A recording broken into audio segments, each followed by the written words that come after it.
દાહોદની એક શાળાના કમ્પાઉન્ડરમાં બાળકી કથરેલી હાલતમાં મળતા ચકચાર મચી। દાહોદના છીંગવડ તાલુકામાં પીપળિયા ગામની આ ઘટના છે। પીપળિયા ગામમાં તોયણી પ્રાથમિક શાળામાં અભ્યાસ કરતી 6 વર્ષીય બાળકી શાળાએ ગયા બાદ ઘરે પરત ન ફરી। ગતરોજ તોયણી પ્રાથમિક શાળામાં ધોરણ 1માં અભ્યાસ કરી રહેલી બાળકી ઘરે પહોંચી નહોતી। શાળાની વિદ્યાર્થીની 19 સપ્ટેમ્બર રોજ 10 વાગ્યે શાળાએ પહોંચી હતી। શાળાના તમામ વિદ્યાર્થીઓ 6 વાગ્યે છૂટી ગયા હતા, પરંતુ બાળકી મોડી રાત થવા છતાં ઘરે પહોંચી નહોતી। મોડી રાત સુધી બાળકી ઘરે પરત ન ફરતા પરિવારજનોએ સંબંધિત તમામ સ્થળ પર તપાસ કરવા નીકળ્યા।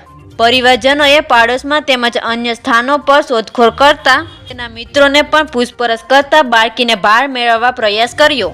બાદમાં પરિવારજનોએ વધુ શોધખોળ હાથ ધરતા શાળાએ પહોંચ્યા હતા।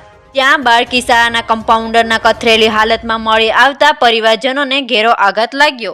તેઓ તાત્કાલિક બાળકીને હોસ્પિટલ લઈ જતા ફરજ પરના ડોક્ટરે મૃત જાહેર કરી। આ મામલે પોલીસને જાણ કરવામાં આવી। જિલ્લા પોલીસ વડા સહિત પોલીસનો કાફલો ઘટના સ્થળે પહોંચી ગયો અને આસપાસના વિસ્તારમાં પૂછપરછ અને તપાસ હાથ ધરી। બાળકીના મૃતદેહની હાલતમાં પીએમ અર્થે હોસ્પિટલમાં ખસેડવામાં આવ્યો છે। આ ઘટનામાં પોલીસની પ્રાથમિક તપાસમાં સામે આવ્યું કે તોયણી શાળામાં પ્રાથમિક સુવિધાનો અભાવ છે।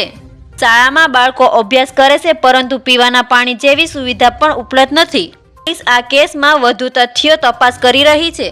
ઉપરાંત શાળામાં સીસીટીવી પણ લગાવ્યા ન હોવાથી બાળકી કેવી રીતે મોડી સાંજ સુધી શાળામાં રહી તેમજ કોને બાળકીને આવી હાલત કરી તે જાણવા વધુ મુશ્કેલી પડી છે।